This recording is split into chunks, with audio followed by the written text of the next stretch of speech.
Bom dia, meus amados e amadas. Aqui vos fala o pastor Itajaci, membro da Primeira Igreja Batista em Nova Iguaçu. Estamos aqui nesta manhã para estar dando prosseguimento aos nossos estudos desse trimestre, quando estamos estudando o livro do pastor João Falcão Sobrinho, Tudo é Vosso, que fala sobre os estudos sobre a mordomia cristã. E nesta manhã nós vamos estar estudando sobre a mordomia do pensamento. E gostaria a atenção dos amados para que nós possamos sair desse estudo sabedor o que é mordomia do pensamento. O que é o pensamento em si? Sabemos que há uma diferença essencial, né, entre a inteligência carnal do homem natural e a sabedoria e o entendimento espiritual.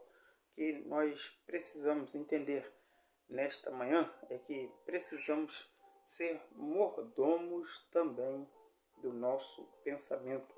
E a palavra de Deus em 1 Coríntios capítulo 2, versículo 16 diz: Pois quem jamais conheceu a mente do Senhor para que possa instruí-lo? Mas nós temos a mente de Cristo. Oremos. Pai Santo, nós te agradecemos, ó Pai, por mais essa manhã na tua presença, quando aqui estamos, ó Pai, prontos para estudar uma porção da tua palavra. Abra a nossa mente, o nosso entendimento, para que compreendamos na íntegra aquilo que tu queres falar para conosco. São bênçãos que te peço e já te agradeço, em nome de Jesus. Amém. Então, meus amados, nós sabemos que há uma diferença muito essencial entre a inteligência carnal do homem natural, né, e a sabedoria e entendimento espiritual. E precisamos entender que nós temos a mente de Cristo, e ter a mente de Cristo é pensar como Cristo. E isso é possível para quem tem o Espírito de Cristo na sua vida. A ciência ela tem investido muito tempo e recursos imensos a fim de tentar desvendar os segredos da mente humana, mas muito pouco se sabe na realidade sobre como funciona o nosso cérebro. A única coisa que os cientistas comprovaram até agora é que a mente humana é algo maravilhoso. Não há limite para o número de palavras, de imagens, de sons, de símbolos, de sensações que a nossa mente pode armazenar. Não há como calcular o número de combinações possíveis entre esses símbolos e nem a velocidade com que a mente humana é capaz de combiná-lo. Então é muito interessante. E nesta manhã nós vamos estar estudando um pouco e vamos começar a pensar naquilo que a mente humana pode fazer, criando novos conceitos, novas formas de imagem.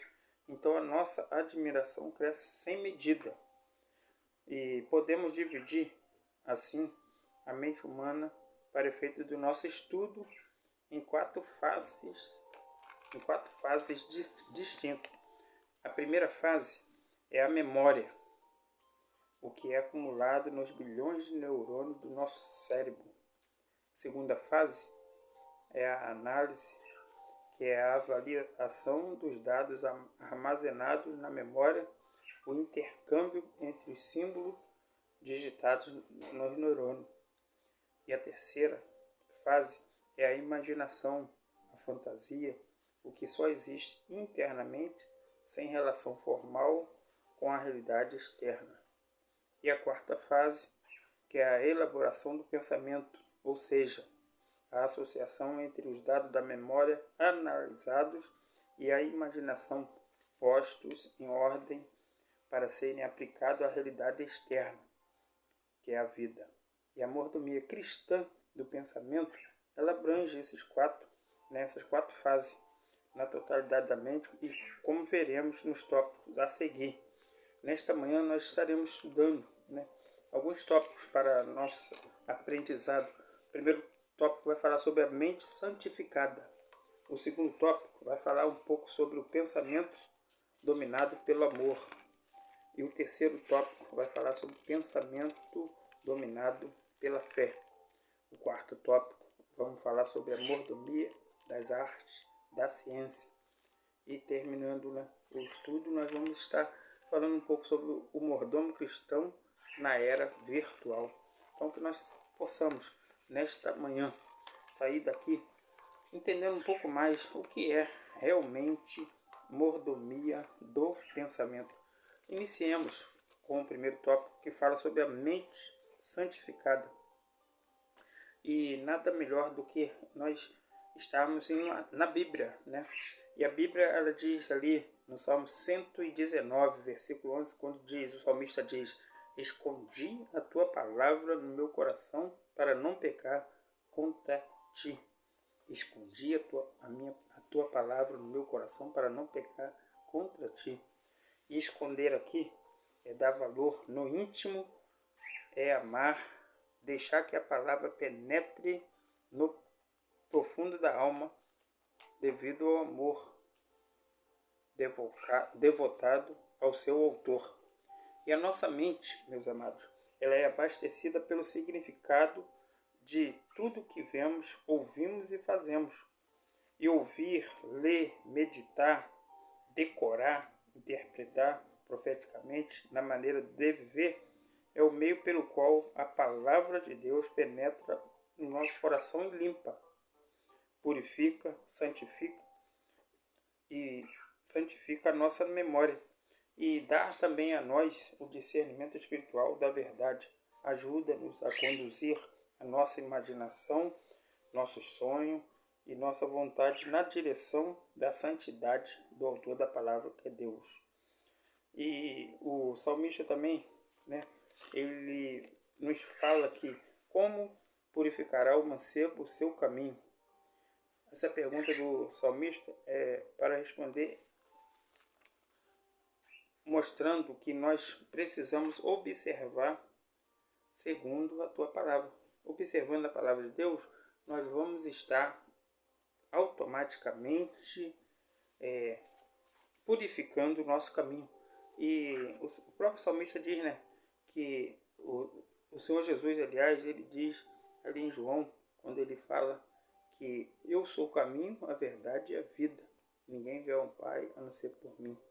E precisamos entender isso. Então, assim, meus amados, nesse primeiro tópico, quando fala sobre a mente santificada, a nossa mente tem que estar a cada dia buscando uma santificação, para que assim, através dessa santidade que nós teremos, nós podamos estar assim com a vida de santidade, e que é o resultado, né?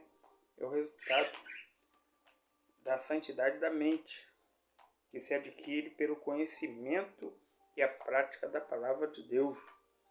Não há uma fórmula mágica, não há uma forma instantânea. É gradativo. Esse processo de nós crescermos em santidade é longo. Ele não raro penoso, pois fere a nossa estrutura mental pecaminosa. Mas é o único válido. Porque se você, ao aceitar Jesus, você entendeu a necessidade de buscar ter uma vida de santidade, esse processo vai ser longo. Não é assim de uma hora para outra. Vai ser longo, vai ser penoso. Você vai ter que se desvencilhar de muitas coisas que você fazia no passado.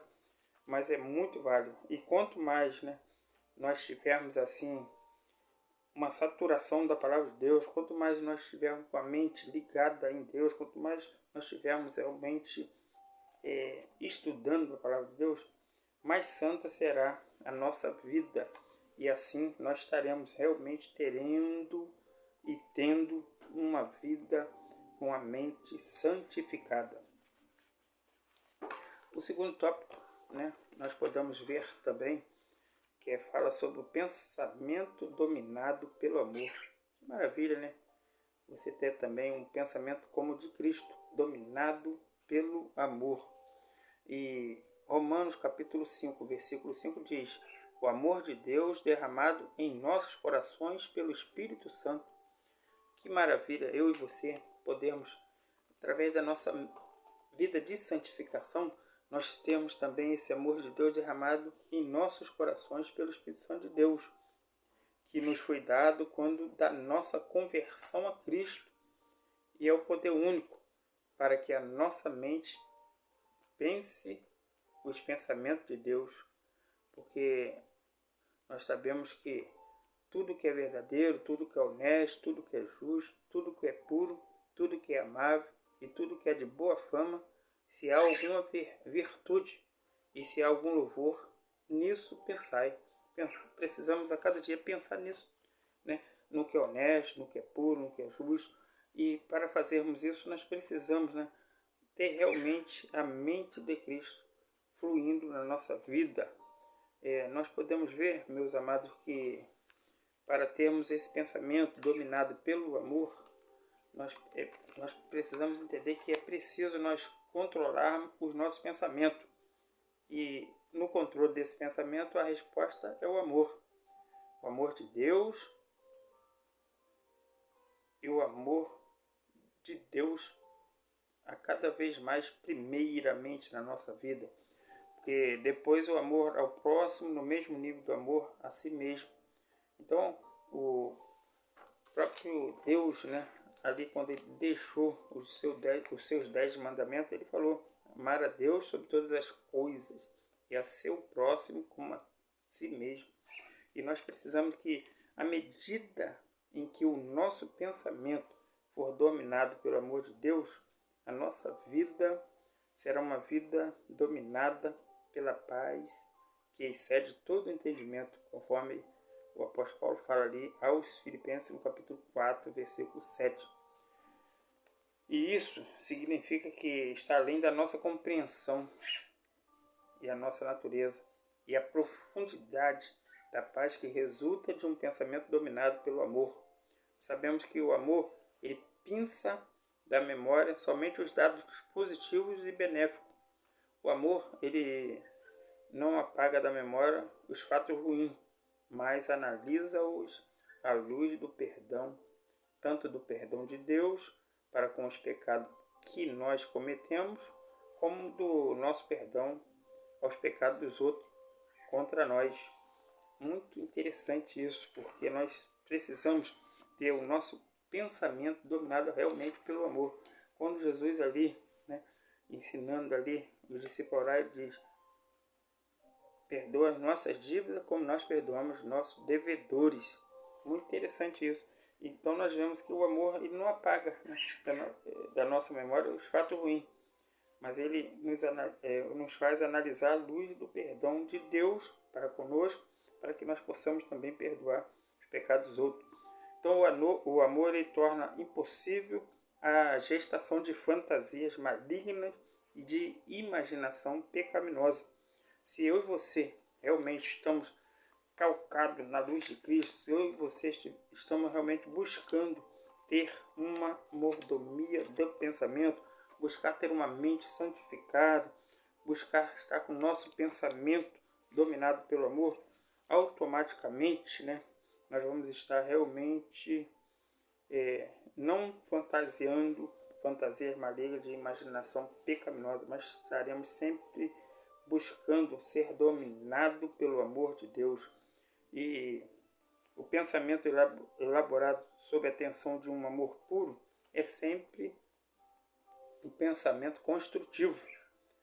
E ele produz paz e torna possível em nós a presença de Deus. Porque Deus, ele é o Deus de paz, porque ele está sempre conosco. E nós seremos sempre esse agente também de paz. O terceiro tópico que nós vamos estar estudando nesta manhã é sobre a mordomia do pensamento, é que o pensamento dominado pela fé. Sabemos que precisamos entender que a mordomia do pensamento nos leva a ultrapassar a barreira do conhecido por meio de fé. O homem natural, ele acredita naquilo que os seus sentidos físicos podem captar. E é muito interessante, né, quando nós vemos que muitas das vezes existe componente, né, num computador existe componente chamados placas, que podem aumentar a memória, a velocidade e a função de um computador.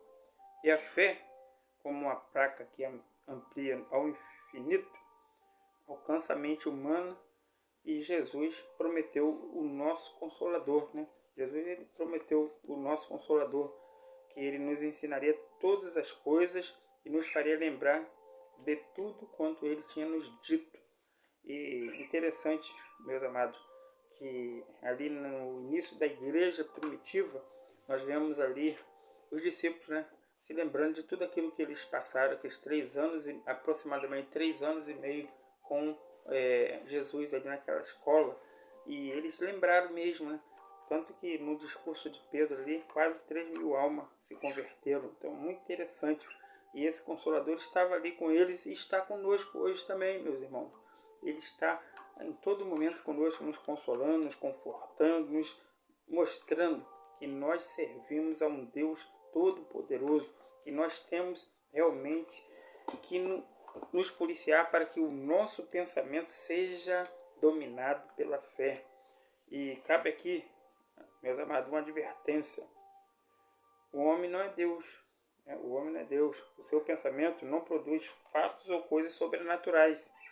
E as expressões poder mental, mentalização, corrente de pensamento positivo, poder interior e outras formas esotéricas que atribuem à mente humana um poder sobrenatural que ela não possui, revelam nesse tempo a origem da tentação de que o casal primitivo foi vítima, quando ali em Gênesis capítulo 3, versículo 5b, diz: serei como os deuses, conhecendo o bem e o mal.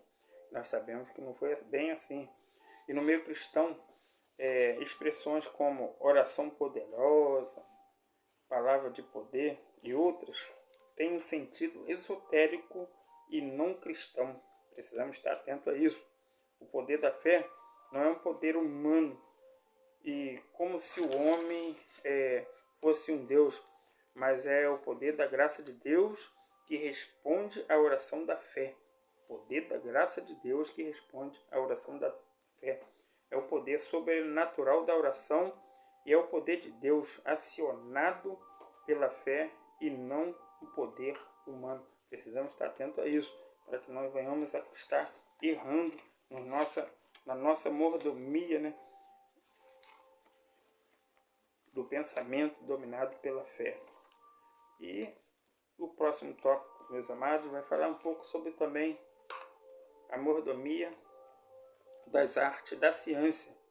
Sabemos que na mente do mordomo cristão há um lugar para conhecimento de artes e ciências.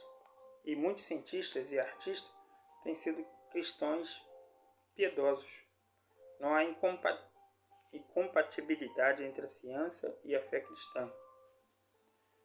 Mas há uma diferença. O cientista ateu, ele vai até o possível, até o verificável.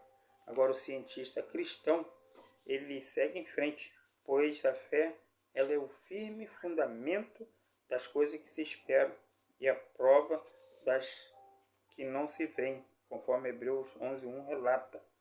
E podemos ver o exemplo aí, exemplificados de Moisés. Nós vemos, se Moisés fosse um cientista ateu, ele mandaria calcular a profundidade do mar, a distância a percorrer e diria: estamos perdidos. Mas Moisés era um homem de inteligência e cultura, mas era um homem de fé. Então Moisés estendeu, né, ali o seu bordão sobre o mar, e o Senhor fez o mar retirar-se por um forte vento oriental, conforme está relatado ali em Êxodo capítulo 14, versículo 21. Então, para o mordomo cristão, as ciências, todas elas, e as artes, todas também, estão a serviço da humanidade para a glória de Deus.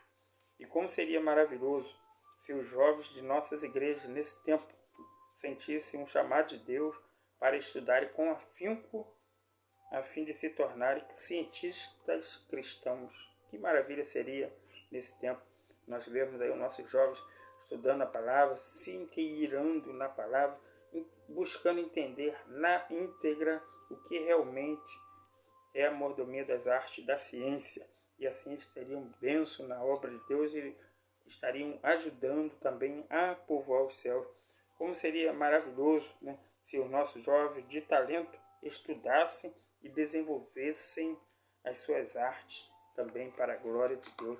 Vamos orar por esses jovens nesse tempo. Vamos continuar orando pelos nossos adolescentes, pelos nossos juniores, pelos nossos jovens, para que eles se despertem para essa mordomia das artes da ciência. E o último tópico, né, nos fala sobre o mordomo cristão na era virtual. Mordomo cristão na era virtual. Estamos aí nesse século, né, vivendo essa era virtual, e o uso do computador, a navegação pela internet criaram horizontes ilimitados para o pensamento humano. Hoje, né, eu e você temos grande parte da cultura e do conhecimento de toda a humanidade ao alcance de um toque dos seus dedos no seu computador ou no seu celular. E o que pode ser extremamente vantajoso para o conhecimento pode também ser perigoso para a mente. Então precisamos estar atentos a isso, né? O mordomo cristão tem domínio sobre sua mente e sobre o uso que faz do seu computador ou então do seu celular. Esse mordomo cristão, ele não deixa-se dominar pelo vício dos games, nem sai dos limites do tempo razoável para navegar na internet, e muito menos frequenta sites com imagem pornográfica, nem dedica seu precioso tempo para navegar por páginas de relacionamento que nada acrescentam aos seus conhecimentos, nem à sua vida moral. Precisamos estar embutindo isso na mente dos nossos jovens nesse tempo e dos alguns adultos também que têm infringido essa lei, para que eles possam entender que ser mordomo cristão na era virtual é necessário. É necessário sermos exemplo. É necessário que, como crentes em Cristo Jesus, nós venhamos a exalar sempre o bom perfume de Cristo na nossa vida. Então nós vemos que o crente nesse tempo, tendo o conhecimento na era virtual, ele não se torna escravo do mundo virtual. Antes, ele mantém o domínio do que pode e deseja acessar. Então, a mente do mordomo cristão domina o mundo virtual ao seu alcance e não é dominada por ele. Muito interessante essa frase. A mente do mordomo cristão, ela domina o mundo virtual ao seu alcance e não é dominada por ele. Que saibamos discernir isso, que saibamos entender isso, e que nesta manhã possamos ter tirado essas grandes lições. E concluindo, nós podemos ver que há um aspecto da mordomia do pensamento que tem sido pouco abordado nos livros e nas revistas sobre mordomia. Trata-se do dever de cada cristão de estudar e crescer intelectualmente para poder servir a Deus com mais desenvoltura e eficácia. Que cada leitor, né, dessa revista que nós temos estudado nesse trimestre, Tudo é Vosso, estudo de mordomia cristã, que cada leitor, né, possa tomar a decisão de ler mais, de estudar mais e de adquirir mais conhecimento para glorificar a Deus em um degrau cada vez mais alto na escalada da sua vida cristã. Porque ser um crente, poder aplicar a sua mente ao estudo e crescer intelectualmente, e não o faz, não está sendo um bom mordomo do seu pensamento. E além de facilitar o ataque de enfermidades como Alzheimer e outras doenças degenerativas do cérebro. Que nós possamos cuidar, né, da saúde do nosso cérebro, lendo mais, estudando mais e exigindo mais da nossa mente. Que Deus, pois, nos abençoe, que nós possamos a cada dia sermos mordomos de Cristo em tudo, a começar com a mordomia do pensamento. E aqui há algumas perguntas para revisão. Em quais áreas área em que se processa o pensamento humano? Aí no início do estudo nós falamos sobre isso. E quem é o agente de Deus para santificar a mente humana e enriquecê-la com o conhecimento da verdade e o domínio do amor. E a terceira, a mente dos salvos deve projetar a mente de quem e por quê. Então, que Deus possa nos abençoar e possamos, nesta manhã, estar saindo daqui desse estudo mais conhecedor daquilo que foi proposto para nós nesta manhã, de estudarmos realmente a mordomia do pensamento. Vamos orar mais uma vez. Pai Santo, Pai querido, em cuja presença nos encontramos, nós somos gratos a Ti por esse estudo maravilhoso que Tu nos deste a oportunidade de estar estudando com nossos amados irmãos. Que possamos, ó Pai, e entendamos que, como servos Teus, precisamos desenvolver a mordomia do pensamento, para que assim, através de nossas vidas, possamos continuar sendo agente ganhador de almas para Ti. Essas bênçãos nós Te pedimos e já Te agradecemos, com o perdão de nossos pecados, em nome de Jesus. Que Deus, pois, o abençoe, os amados irmãos, que tenhamos um dia abençoadíssimo na presença dEle.